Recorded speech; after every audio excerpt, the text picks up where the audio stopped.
SSC issue নিয়ে সরগরম রাজ্য। ইতিমধ্যেই অযোগ্য শিক্ষকদের তালিকা প্রকাশ করেছে স্কুল সার্ভিস কমিশন। তবে অযোগ্য শিক্ষাকর্মীদের তালিকা এখনো প্রকাশ করা হয়নি। এই আবহে মঙ্গলবার অযোগ্য শিক্ষাকর্মীদের তালিকা প্রকাশের দাবি নিয়ে বিধানসভায় যান গ্রুপ সি ও গ্রুপ ডির যোগ্য শিক্ষাকর্মীরা। সেখানে বিরোধী দলনেতা শুভেন্দু অধিকারীর সঙ্গে সাক্ষাৎ করেন যোগ্য শিক্ষাকর্মীদের 7 সদস্যের এক প্রতিনিধি দল।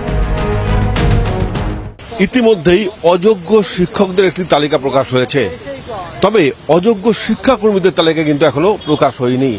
অযোগ্য শিক্ষাকর্মীদের যাতে তালিকা প্রকাশ হয় এবং শিক্ষাকর্মী যা যোগ্য শিক্ষাকর্মী তাদের যাতে সুরা হয় এবং সমস্যার সমাধান হয়, তার জন্যই কিন্তু আজ বিধানসভায় এলেন যোগ্য শিক্ষাকর্মীরা। ওই প্রতিনিধি দলের সদস্যদের সুপ্রিম কোর্টে যাওয়ার পরামর্শ বিরোধী দলনেতার। তিনি ওই প্রতিনিধি দলের সদস্যদের জানান, শীর্ষ আদালতে গিয়ে যোগ্য শিক্ষকদের মতো আপনারাও অযোগ্যদের তালিকা বের করার রায় নিয়ে আসুন। আইনি লড়াই করার জন্য প্রয়োজনীয় অর্থ না থাকলে আমাদের বিধায়করা অর্থ সহায়তা করবেন। পরে সিএনএর মুখোমুখি হয়ে অযোগ্য শিক্ষাকর্মীরা জানান, একটা অর্ডিন্যান্স জারির মাধ্যমে তাদের জন্য যেন কোনো ব্যবস্থা নেওয়া হয়। তাদের দাবি, শাসক বিরোধীরা একসঙ্গে বসে বিষয়টির সমাধান করুক।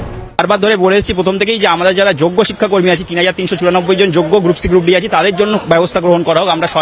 আমরা গতকাল আমাদের একজন প্রতিনিধি এসে স্পিকারের অফিসেও একটা চিঠি দিয়ে গেছে যাতে আমাদের কথাটি বিধানসভায় ওঠে এবং একটা বিল পাশের মাধ্যমে অর্ডিন্যান্স জারি করার মাধ্যমে আমাদের জন্য ব্যবস্থা করা হয়। তো আজকেও আমরা এসেছি, আজকে আমরা বিরোধী দলনেতা সহ অন্যান্য এমএলএ যারা আছে, শাসক বিরোধী সব নির্বিশেষে আমরা সবার কাছেই আমাদের বিষয়টা যেন ওঠে, যোগ্য শিক্ষাকর্মীদের বিষয়টা যেন ওঠে এবং আমাদের জন্য যেন দ্রুত ব্যবস্থা করা হয়, সেই দাবিতেই আমরা এসেছি। আমরা চাই যে সবাই একসঙ্গে বসে আমাদের সমস্যাটার সমাধান করুক, কারণ একার পক্ষে কেউ সমস্যা সমাধান করতে পারবে না। বিরোধী দলনেতা বললো, শাসক দল শুনলো না, শাসক দল বললো, বিরোধী দলনেতা শুনলো না, এইভাবে করলে হবে না। শাসক বিরোধী নির্বিশেষে সবাইকে এক জায়গায় হয়ে আমাদের সমস্যার সমাধান করতে হবে।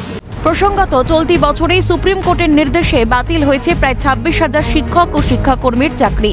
এই অবস্থায় শুভেন্দুর এই আশ্বাসে নতুন করে আশার আলো দেখছেন চাকরিহারা শিক্ষাকর্মীরা। ক্যামেরায় অপূর্ব দেবনাথের সঙ্গে বিপ্লব চক্রবর্তীর রিপোর্ট, ক্যালকাটা নিউজ।